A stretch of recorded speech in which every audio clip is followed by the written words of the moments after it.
Hello yours, நாளைக்கு சித்திரை முதல் நாளுங்க. புது வருஷ பிறப்பு வாழ்த்துக்கள் எல்லாருக்கும். அதுக்கு இந்த விளக்கெல்லாம் எப்படி விடுதுன்னு ஒரு சின்ன டிப்ஸு சொல்கிறேங்க உங்களுக்கெல்லாம். அதுக்கு கோல்கேட் பவுடரு இல்லை பேஸ்ட்டுனாலும், கோல்கேட் பேஸ்ட் இருந்தால் அப்படியே அப்ளை பண்ணிக்கலாங்க. இல்லைன்னா இந்த மாதிரி கோல்கேட் பவுடர், வினிகர் போட்டால் அது க்ளீனாக ஆயிடுதுங்க அந்த விளக்கு.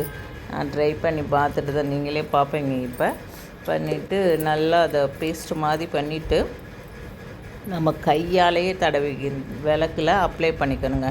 ப்ரெஷ்ஷு, ஸ்க்ரப்பு, அது இது அதெல்லாம் வேணாங்க.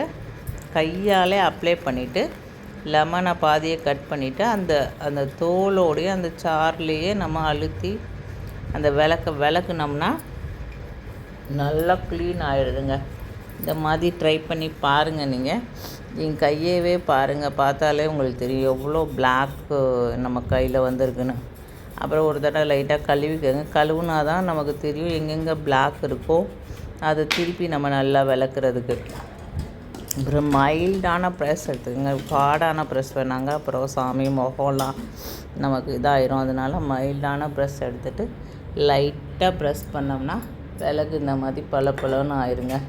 அதே மாதிரி இன்னொரு விளக்கையும் நல்லா கழுவிட்டு அந்த தட்டில் ஆல்ரெடி நம்ம போட்டு வச்சுருக்க கோல்கேட் பவுடரு, வினிகர் எல்லாமே இருக்கும். அதை வச்சு அந்த வெள்ளித்தட்டையும் நல்லா கழுவிட்டோம்னா நமக்கு பூஜை பண்ண நல்லா இருக்குங்க. அப்புறம் டேப் வாட்டரில் ஒரு தடவை நல்லா ரன்னிங் வாட்டரில் கழுவிட்டு நல்லபடியாக நாளைக்கு தமிழ் புத்தாண்டு எல்லோரும் கொண்டாடுவாங்க. எல்லாருக்கும் தமிழ் புத்தாண்டு வாழ்த்துக்கள். என்னோடய சேனல் பிடிச்சிருந்தால் லைக் பண்ணுங்கள், ஷேர் பண்ணுங்கள், சப்ஸ்கிரைப் பண்ணுங்கள். பாய்ங்க.